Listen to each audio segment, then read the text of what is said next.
अस्सलाम वालेकुम दोस्तों, तुम देख रहे हो अपना पंजाब टीवी ते मैं तेरा मेज़बान सादत। सब तो पहले अपने चैनल में करो सब्सक्राइब ते नाल लगे घंटे दबाओ। सारी लेटेस्ट और बेहतरीन वीडियो 250 तक पहुँचे सब तो पहले।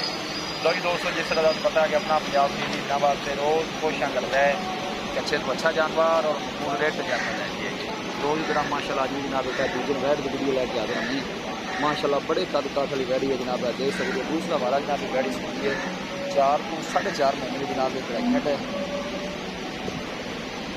देख सकते हो जी। जिन्हें भी माशाल्लाह जानवर फिरते हैं सारे जानवर में जनाब हाइट बैठ भी ज़्यादा है। 4 to 4.5 महीने की जनाब प्रेगनेंट है जो जनाब फ्रीजियन है। देखो जनाब माशाल्लाह का कमेंट जनाब लाजमी करना है। अल्लाह के फजलो करम के नाल अपना पंजाब टीवी की टीम से करेंगे बढ़ती रहेगी। पहले वाले दुध का रिकॉर्ड है 25-26 लीटर रहा है जनाब। प्योर फ्रीजियन बड़े कद काठ वाली माशाल्लाह गाड़ी है। अल्लाह के फजलो करम के नाल अपना पंजाब से लोकेशन भी रंग दस जगह जनाब। शहर का नाम जनाब गुजरात शाह मशीन तहसील दीपालपुर जिला उखाड़ा।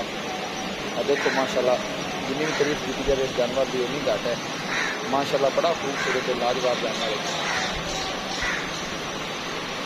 पहले सुई का रिकॉर्ड में जनाब 25-26 लीटर है जो जनाब फ्रीजन है जानवर है। 4-4.5 महीने की प्रेगनेंट है।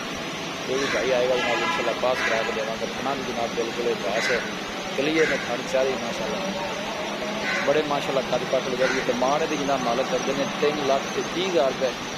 इंशाल्लाह साडा कोई वीर भाई रब्ता करेगा तो इंशाल्लाह जनाब 20,000 जरूर करावांगे। 3,30,000 रुपये जनाब मालक की डिमांड करते हैं। देखो मतलब पुट्ठा कितना चौड़ा जनाब बैठ का बड़े माशाल्लाह कद काठ वाली गाड़ी है जी। 4-4.5 महीने की जनाब प्रेगनेंट है शर्तिया। किसी भी साढ़े वीर भाई ने जानवर परचेज करना हो साडा रब्ता नंबर है 0301 45 52 144 0301 45 52 144। इस नंबर पर जनाब साड़ी व्हाट्सएप बनी है। प्योर माशाल्लाह फ्रीजन जानवर है जी। 4-4.5 महीने की जनाब प्रेगनेंट है। पिछले बारे दुध का रिकॉर्ड है 25-26 लीटर रहा है जी। वीडियो में एंड तक देखना है, लाइक भी करना है, शेयर भी करना है। मिलांगे एक अच्छी और लाजवाब वीडियो जनाब अपने मेज़बान इजाज़त।